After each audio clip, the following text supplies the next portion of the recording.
would you like me to start with the demo? Yeah, so we're here at Alcatel-Lucent at Mobile World Congress 2010. So what do you do? So I represent Alcatel-Lucent along with my colleague Tom Russo. We've got a set of technologies that we deliver to mobile network operators that allow them to simplify and manage the end user's experience around mobile broadband networks, applications, and devices. So imagine that you're a brand new user who's picked up your mobile device for the very first time and you want to get it set up. We know from firsthand. So this is an Android simulator. This is a Google Nexus 1 phone. Yeah. It's an Android simulator. We know that typically the average consumer will mess about with their brand new device or an application for about 18 minutes before they start to get frustrated or tired and abandon the application. So we know that activation and setup is very key. So we're going to show you here is an experience where the user takes the device right out the box. In this case, Globecom is our mobile network operator, and how we're able to automatically detect that device, automatically configure that device for core services, also take it a step further, identify which of the key services and applications the user has bought at the time of purchase, and personalize the phone based on those services as well. So what you're doing is when you buy a new phone, that's what happens, just the first time you use it. First time you use it, you fire it up out of the box, our technology activates, we are going to configure that phone on the network to make sure it can talk to the network, and then we're going to go one step beyond that and actually personalize the phone based on the applications and services that the user bought. So we're happening all behind the scenes, automatically detect it, automatically configure the phone. When that's all said and done, the user is basically launched into their home screen. You can see here, core applications like email and internet were already loaded. Those are de facto or default services. But in this case, the user bought their location-based friend finder services from Globecom. So it doesn't have to be a Google Experience phone? It can be something else? It can be, it'll work on any device or any network. So it doesn't have to be, it could be a Google phone, it could be a Windows mobile device, it could be an LG phone, it could be a Samsung phone. We're device agnostic. So you're doing some software on the network somehow, for the carriers as well? It is a client server-based technology. So we have the ability to basically take server-side technology and interact with a client on the handset to ultimately take that handset under management. Right. Okay. Okay. So what is going on with this side? Well, let me walk you through the experience over here. Okay. So this over here, which I'll get to in just a second, is actually what the help desk would see in the mobile network operator's domain. But I want to show you here how we can help users navigate through complex tasks like setting up emails. So in this case, we can simply walk the user through the email process. They would simply have to just click in and enter in a very modest amount of information, their name, their email address. What we're going to do in the back, behind the scenes, is actually query our library of service settings. We're going to know what servers we need to configure. We're going to know what accessibility and authentication credentials we need to also set within the network as well. The user can do this by simply entering their username, their email address, and leaving the rest to us. So we can basically configure complex applications like email by simply simply entering username and email address. Email gets configured, and now they're up and running with email. We can see we have one in the box. Now we also know that users, when they get a phone for the very first time, they like to explore and try new things. In this case, we have a user who's trying to explore their video service, but there's no local content there. Well, we know from using our capabilities that we can actually send offers down to the user's handset for new services. We recognize that this user, based on their demographics and their device type, is a good candidate to receive an offer for mobile video services. So we can send an MMS offer down for mobile video services, educate them about that offer, and if they like what they see, we can actually make it very simple for them to install, configure, and activate new services within the context of Globecom's experience. So we're never forcing the user to leave Globecom's experience. They're able to download the application, install it, configure it, make sure it's working, all within a click of a button. So Globecom is the name of the software package? In this case, Globecom is the name of our mobile network operator, like Vodafone or AT&T. We just made up the name Globecom. So we have our new application up and running, but we all know that sometimes in these complex applications, things go wrong. So imagine you've gone in to this brand new application, you want to watch a movie, you click Mr. and Mrs. Smith because you like Brad Pitt and Angelina Jolie, but when you start off the service, you can see over here it doesn't look quite right. There's a lot of latency, there's a lot of jitter. What we've done with our technology is we've embedded help into this application. So by simply clicking on the help button over here, we can allow the user to open up a trouble ticket with Globecom, their network operator.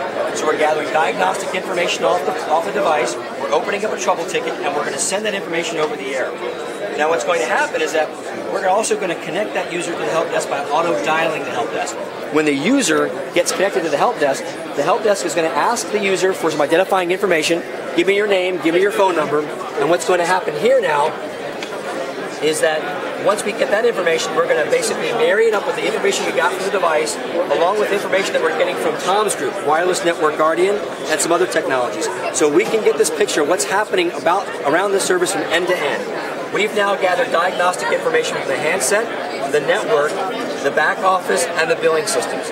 Now in this case, we have seen that this problem is related to the handset. So simply by double-clicking on this X over here, we have determined, based on information that we've gotten from Tom's software and my software, that this user has a high number of applications that require bandwidth running on the device. If we click over here, we can actually see those high bandwidth applications. So now we know that not only they're trying to run your video now, but they have this location-based friend finder and this messenger service, and they've also got this music player up and running. Is that because Globecom doesn't have enough bandwidth? Well, in this case, it's a function of the phone having a lot of applications up and running, all competing for the bandwidth at the same time. Because how much bandwidth is there? Well, are there limits for how much bandwidth like carriers can provide for users? It's more an issue of how the phone itself performs. So a certain number of applications vying for both processor ability on the phone, memory, etc., and then also network resources. But you manage every step of the whole network. Do you? Alcatel-Lucent got everything, or? We sell the carriers the hardware and software that they use to manage the network. So this solution, you're selling it to the carriers? That's right. Is nothing that you're selling to end consumers right here? No, but what the carriers do is they take this technology and they actually deliver it to their end users through these self-help interfaces like I showed you. So typically the software basically resides at the far edge of the network with the user and in the help desk. So we're showing here some tools that we can give to the help desk to basically solve these problems. So we've determined a high number of bandwidth-intensive applications up and running.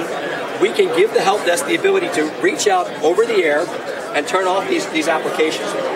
So you'll see over here that we have a number of these applications that were running. They're now idle. So now, like a remote task manager. A remote task manager, right? A remote manager. So now the help desk has said, go back and try your service again. So now we're going to go back to the user's experience. They're going to click on their video experience, and this time what we're going to see is, by virtue of shutting down all those applications, we now have a better experience. Because maybe the phone didn't have enough RAM. Perhaps the phone didn't have enough RAM. So that makes, like, are you working a lot with Android? So you're working, but not only Android, also Windows Mobile and everything? Absolutely. Isn't it a lot of work to manage all, because they have different ways of managing programs, no? They do, and every device has a different interface or a different mechanism for managing as well. We leverage where we can standards like OMA-DM, and ultimately we've got a library of, I think, 4,500 discrete devices that we have brought through our interoperability lab and interoperability tested. So we know how those devices have instantiated the OMA-DM protocol, how they've exposed to.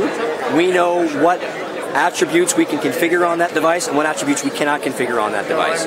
In the instance where a device is not using a standards-based client, we will write a proprietary agent to go out there and take that device under management. The user has to allow the customer service rep to actually get access to see what's going on in the phone. It's always permission based. So let me show you this again, okay? Imagine the user's having the same problem, right? It's not like they cannot spy on what people are doing. No. So in this case, as I mentioned, we're going to open up a trouble ticket.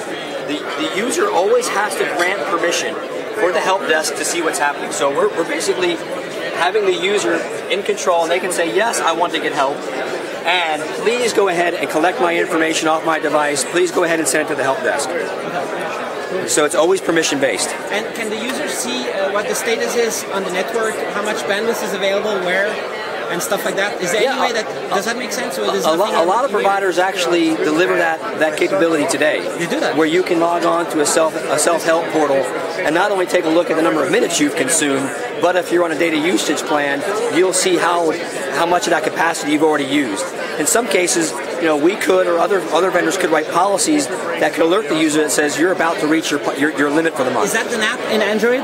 Is that inside of Android? Is that inside of the phone, or it's on a special website somewhere else? It would be an application that you could. Basically, these applications usually reside server side. So the user would access it through a self-help portal. It'd be nice to have it on the phone, like a counter up here that says you've used that much. This is what's left. Indeed. But not yet. You could write the application. That could yeah. Yeah. The application could go out there and query the network, see how much usage you've done for the month, and just post it right into the app. But how about a map with an overview of how much bandwidth is available? Because some base stations don't have enough bandwidth to handle video, maybe. So in this case, we've actually got an experience, the problem related to just that. Yeah. So we saw this experience where the user was having trouble watching their video. They called the help desk, and in this case, when the help desk picked up the phone and was connected to them, you're going to see that while the problem looks and feels the same to the user, in this case, the root cause is actually in the network. So over here we see our network map. We can see the root cause is in the network.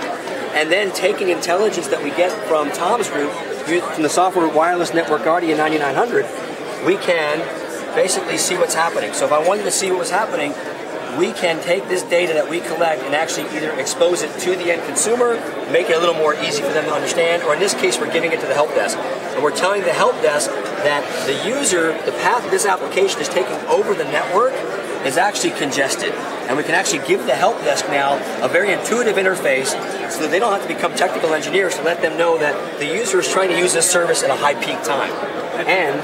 And we can also tell the call center rep, here's a couple of things that you can do. Tell the user to try back later. You can escalate this ticket to the network operations center if you think there's a bigger problem. And you can also do a nice thing like credit the user. But usually the carrier, it would be up to them if they want to show the end user how much bandwidth is. That's exactly right. It's kind of controversial a little bit, no? I think it goes along the lines of a prepaid service as well, philosophically speaking. If you sign up for a certain amount of data per month, what we've seen is carriers are very willing to give users access to intelligence that says how much of that capacity they've used on a given month. And also notify them if they're coming close, if they're within that threshold of exceeding that, to go out and either buy more or curb their usage for the rest of the month. It'd be nice to buy bandwidth based on the actual time of day. If you buy it middle of the night, it might be cheaper than at 8 o'clock or something like that. It could be nice if there were some carriers doing that. That would be great. And be able to throttle usage based on the application, be able to do time-sensitive rating and billing. Some kind of auction-based. Yeah, right. Yeah. Okay.